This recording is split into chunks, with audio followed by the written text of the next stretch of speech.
up on this Thursday edition of Newsline at noon. On the 5th anniversary of the sinking of South Korean warship Cheonan, President Park Geun-hye vows to maintain a strong war deterrence and calls on North Korea to stop provocations. South Korea's latest science satellite, the Arirang 3A, successfully makes it into orbit after being launched from a base in Russia this morning. Plus, despite government efforts to boost domestic spending, Korea's expected inflation, which serves as a consumer forecast on price growth, dipped to a record low last month. These stories and more on Newsline at noon.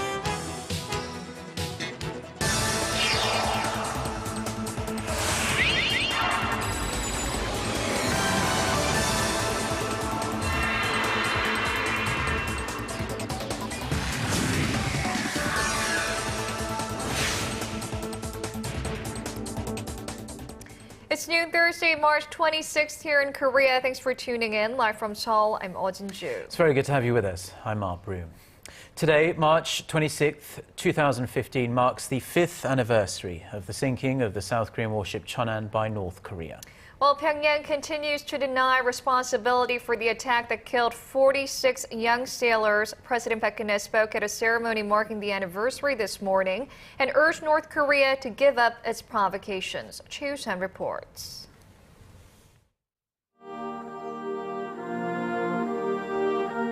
From a chief petty officer who was only 1 month away from his wedding to another officer whose then newborn daughter is now 5 years old. President Park Geun-hye expressed her condolences to the 46 sailors who perished in the Cheonan warship attack 5 years ago and a warrant officer who lost his life in the recovery mission. While North Korea denies its involvement, a multinational team of experts had concluded that a North Korean torpedo was what caused the corvette to split in half and sink in the West Sea. 정부는 국가 방위 역량을 더욱 확충하고 굳건한 한미 동맹을 바탕으로 확고한 전쟁 억지력을 확보해 다시는 천안함 피격과 같은 일이 일어나지 않도록 할 것입니다. Vowing to ensure the Korean people remember the men's honor and sacrifices for their country, the president promised to crack down on irregularities, specifically referring to the Navy's recent procurement corruption. 방위 사업 비리를 완전히 뿌리 뽑아서 다시는 이런 매국 행위가 대한민국에 발붙이지 못하도록 만들 것입니다. In a message to North Korea, President Park highlighted that this year marks the 70th year that the Koreas have been divided and that it's time for the North to come out of its isolation and seek real security and development. 북한도 이제 무모한 도발을 포기하기 바랍니다. 핵무기가 자신을 지켜줄 수 있다는 생각도 버려야 할 것입니다. Stressing that achieving unification in a way that satisfies South and North Koreans would be a way to ensure the sailors and the warrant officers' sacrifices are not in vain, President Park said unification preparations must continue even if it's in the distant future. Cheonan, Arirang News.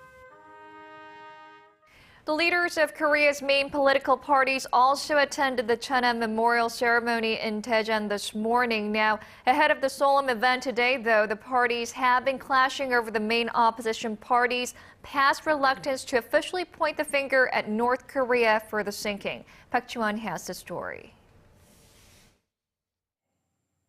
Both party leaders were in Daejeon on Thursday to pay their respects to the 46 South Korean sailors who lost their lives in the Cheonan sinking 5 years ago. Ruling Saenuri Party leader Kim Moo-sung was joined by the party's floor leader Yoo Seung-min and other key members of the party. The main opposition New Politics Alliance for Democracy's leader Moon Jae-in was also there to mourn the sailors. A day before, the former presidential candidate finally acknowledged the sinking was the result of a North Korean attack. Up until now, he and some other liberal politicians had raised doubts about the results of a South Korean-led international investigation that concluded that Cheonan sank after being hit by a torpedo fired from a North Korean submarine. The ruling party leader sharply criticized Moon on Thursday, saying the acknowledgement came far too late. Speaking at a Supreme Council meeting in Daejeon, Kim urged the rival party to apologize to the lost sailors, their families, and the people for having opposed to the Assembly's adoption of a resolution condemning North Korea 5 years ago.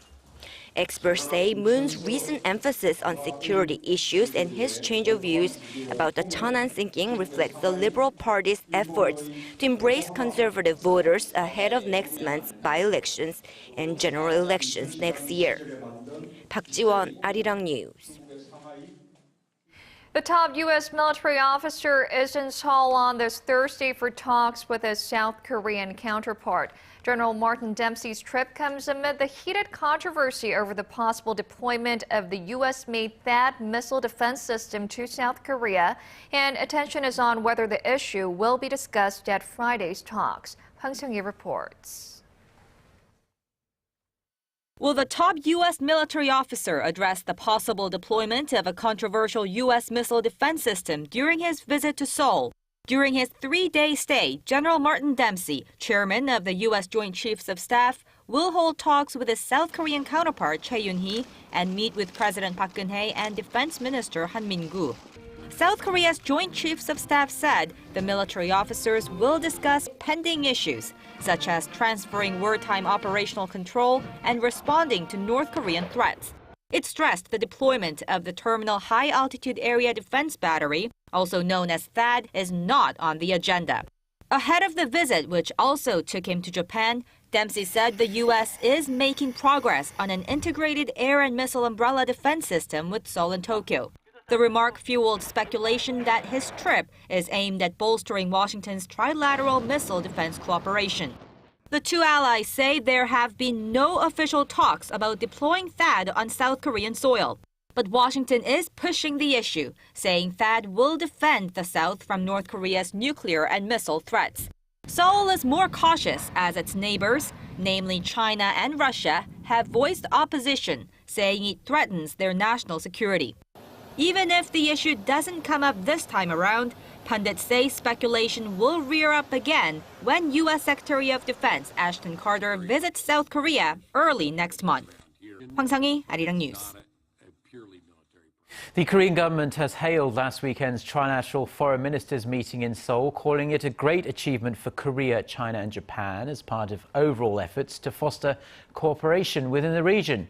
Korea's Deputy Foreign Minister Lee Kyung-soo said Thursday that the agreement to hold a trilateral leaders summit at the earliest convenient time shows all three sides are willing and ready to move forward in their relations. The minister added that Korea also showed its capacity to mediate between China and Japan, who, like Korea and Japan, are deeply at odds over certain historical and territorial issues. A group of academics in the United States who spoke out recently about the Japanese government's efforts to whitewash its past wrongdoings say they are sticking to their guns on the issue. The remarks come as some scholars in Japan have been calling for revisions to a U.S. history book that details Japan's wartime atrocities. Our Connie Kim has more. Professor Alexis Student from the University of Connecticut says she and her fellow academics will not retract or alter the statement they published in the March edition of the American Historical Association periodical.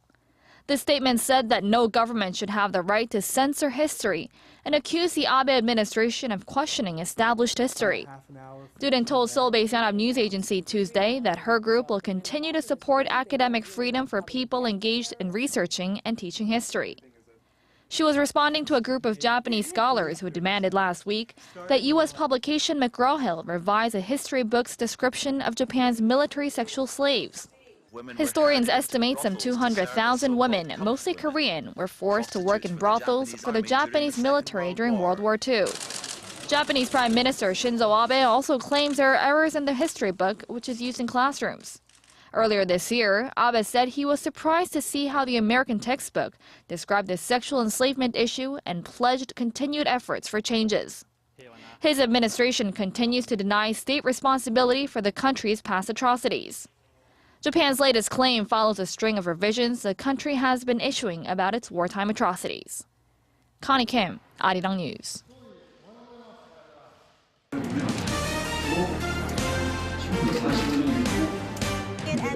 Stay up to date on the latest news out of Korea. Connecting to our team of reporters about the issues that matter to Korea. On air, on your mobile, online. Find out more about Korea on Newsline at noon with Mark Broome and Eoh Jin-joo. I'm Eoh Jin-joo. Market researcher Strategy Analytics said Thursday that LG Electronics brought in about... Korea's latest satellite is now successfully orbiting the Earth after being launched from a base in Russia this morning. Officials say the satellite should be making its first contact with Korea's ground station in about an hour from now. Kim Min-ji tells us more. The Korea Aerospace Research Institute said the Korea Multipurpose Satellite 3A established radio contact with the satellite station in Antarctica at 7:40 a.m. Seoul time, about 30 minutes after its launch. It later made contact with the second ground station, and all of its solar panels have been deployed to generate power. In about an hour, the satellite is expected to initiate contact with Korea's own ground station. The satellite, also known as Arirang 3A, was launched just past 7 a.m. Korea time from Russia's Yasny launch base. It was sent into space on the Deneb, a Russian rocket converted from a Soviet-era intercontinental ballistic missile. The launch comes as Korea is attempting to make inroads into the global space industry. Particularly, Korea's satellite development is ramping up, while the country is planning to develop its own launch vehicle for testing by 2019. Korean officials hope the satellite will boost the country's ability to monitor the Earth's surface and complement the nation's 3 other multi-purpose satellites currently in space. The 1,100-ton satellite has the most powerful optical lens of any Korean satellite yet. It can provide clear images of any object larger than 50 centimeters in diameter on the Earth's surface.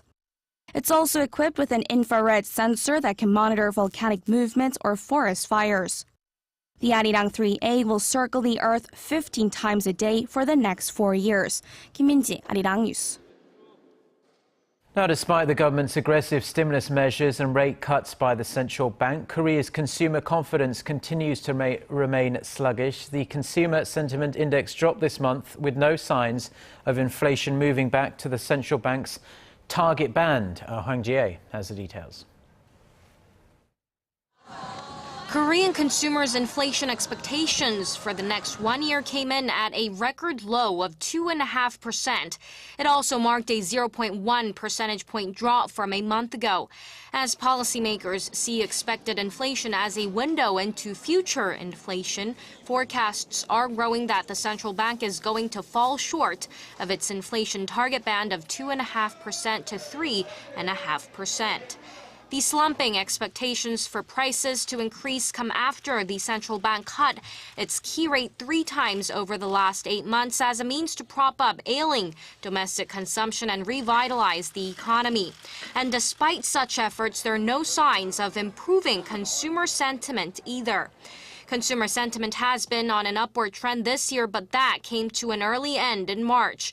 The Bank of Korea's Consumer Sentiment Index came in at 101 this month, down 2 points from February. The central bank attributes the drop to the sluggish pace of recovery and the weakening prospects of income from interest due to the record low key rate of 1.75%. A reading above 100 means optimists outnumber pessimists. Hwang Ji-hye, Arirang News. The Korean government has laid out its vision of how it plans to transform the nation over the next 5 years into a creative economy and a global ICT leader. More than $8 billion has been earmarked to foster creative talents, support startups, and add an extra sparkle to Koreans' favorite TV shows. Our Song Ji-son reports. Creative Korea led by ICT. That's the key slogan in a new roadmap from Korea's Ministry of Science, ICT and Future Planning. The plan, dubbed K-ICT Strategies, lays out a vision for 2020. The government will inject $8.2 billion over the next 5 years, looking for a market expansion of 8% compared to the current 6% growth. Government officials hope exports will top $210 billion in 2020, up from the current $174 billion. Among the key projects unveiled Wednesday, Seoul aims to demonstrate 5G technologies at the 2018 Pyeongchang Winter Olympic Games ahead of its commercial launch in 2020. Korea also expects to become the first to launch terrestrial UHD television services that same year. Korea is already taking the lead in semiconductors, display panels, and smartphones, and Seoul seeks to secure the top spot for the next 2 to 3 decades by supporting innovation and convergence. The set of measures follows the ministry's restructuring announced earlier this month.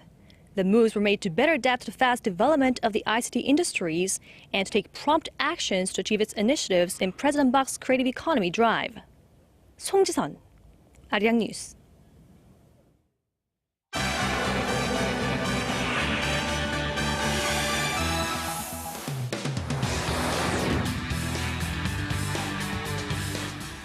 Time now for a look through the global headlines we're following on this Thursday lunchtime. For that, we connect to Eunice Kim at the News Center. Eunice, in a few hours' time, search teams will begin their second full day of surveying the remote crash site of Germanwings Flight 9525 in the French Alps. That's right, Mark. Investigators will once again brave difficult weather conditions and mountain terrain to search for clues and also identify remains of the 150 people who were on board.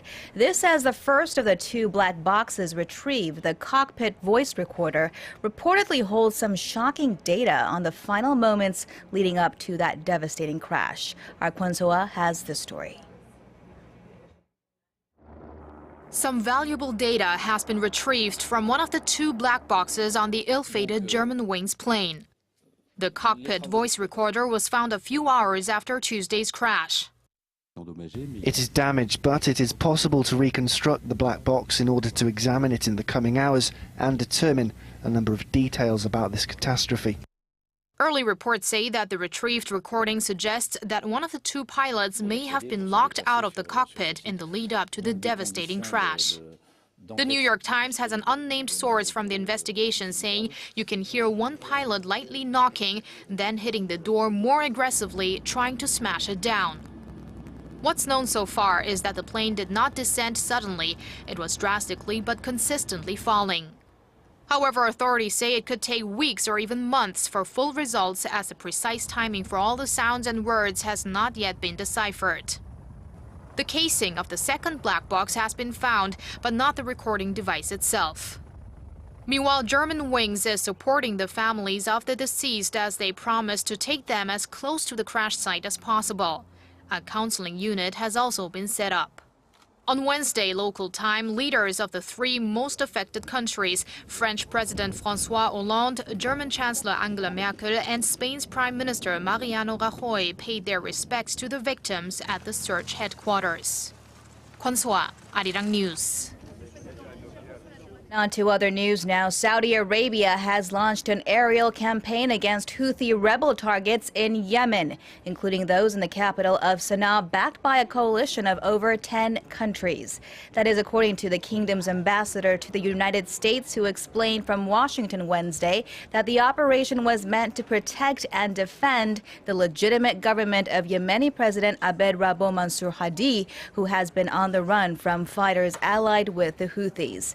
Al Jazeera is reporting 3 Houthi military commanders were killed in that military operation. Ambassador Adel Al-Jubeir said the early morning campaign came after a close consultation with allies, including the U.S., which he said was not participating in the airstrikes. There were conflicting reports on the whereabouts of Yemen's President Hadi, who now has a $100,000 bounty on his head. Hadi's foreign minister rejected reports that the 69-year-old leader had left Yemen by boat as Shiite fighters advanced into the southern port city of Aden, where he was believed to be. The fighters captured Hadi's defense minister and seized Aden's airbase, making big gains in the south of the country, also overrun by an influential branch of Al-Qaeda to the east. And finally, the European Union has its eyes on normalizing relations with Cuba.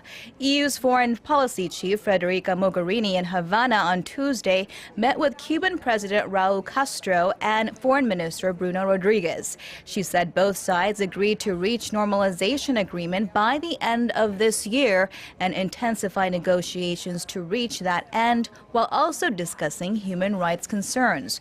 Mogherini also called on Washington to end its embargo on Havana. The U.S. and Cuba have been pushing to restore diplomatic relations after more than 50 years of hostilities. Thank you to Eunice there for the international news. Now, this year marks the 70th anniversary of Korea's liberation from Japanese colonial rule. To remember the efforts made to win back the country's sovereignty, a traditional song close to the hearts of Koreans has been reenacted. And this performance was held at one of the first modern buildings built during the Korean Empire inside Deoksugung Palace. Our Kim Ji-yeon has the story.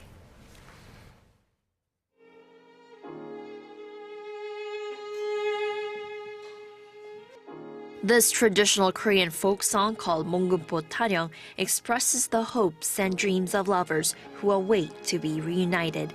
It's being sung at the very palace where it was originally performed for Korea's Emperor Kim Kojong during the late 19th century. We decided to play Mongunpo Taryong because it's one of the most representative traditional folk songs beloved by Koreans. It's an honor to be able to play this song in this palace. I feel a sense of pride and I'm touched to be in a place that symbolizes modern Korean history. The Deoksugung Seokjojeon Palace stands out from other historical structures in Korea. Kim Kojong commissioned British engineer John Harding to build his empire's first Western-style building with elements of neoclassical architecture in mind. After it was completed in 1910, the king often escaped there to stay grounded in times of emotional hardship and crisis. With the death of his queen, King Kojong returned to this Deoksugung Seokjojeon Palace with a plan to establish a new political system to secure national sovereignty from rising foreign imperialistic powers. As part of efforts to reinvent the country and secure sovereignty against Japanese colonization in the early 1900s, Kim Kojong renamed his empire Taehan, and to this day the country is commonly referred to as Daehanmin국 in Korean. To mark the 70th anniversary of the country's liberation from Japanese colonization, songs representing Korea's past and present will be performed once a month at this historical palace through August. Kim Ji-yeon, Arirang News.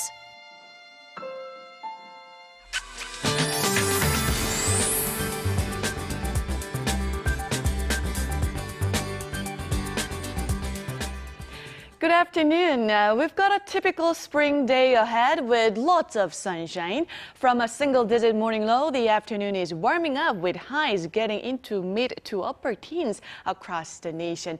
But dryness continues. A dry weather warning has been in place here in Seoul for 3 consecutive days now, and many areas in the country are also suffering from a lack of humidity. So combined with wide temperature gaps, these dry conditions can lead to colds as the cold and flu activity level is high to very high across much of the country. So dress accordingly, drink plenty of water, and take good care of your health. On that note, let's take a closer look at the readings for today. The high in Seoul will be 15 and Daegu and Gwangju rise to 19 and 18, while Busan climbs up to 16 this afternoon. Now let's see how other regions are looking. It looks like Jeju Island and Daejeon should see a high of 15 and 17, while Dokdo rises to 14. It seems like pleasant spring weather will continue for the time being, so I hope you get to make the best of this nice weather conditions. But that's all for Korea, and here's international weather for viewers around the world.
Well, as far as I'm aware, that must be from last year, because I'm led to believe the cherry blossoms are appearing in like mid-April. So you might have to wait a few more weeks if you want to see those, but they really are beautiful. Those are the stories we're following at this hour. Join us again at the same time on Friday. Have a great day. Bye-bye.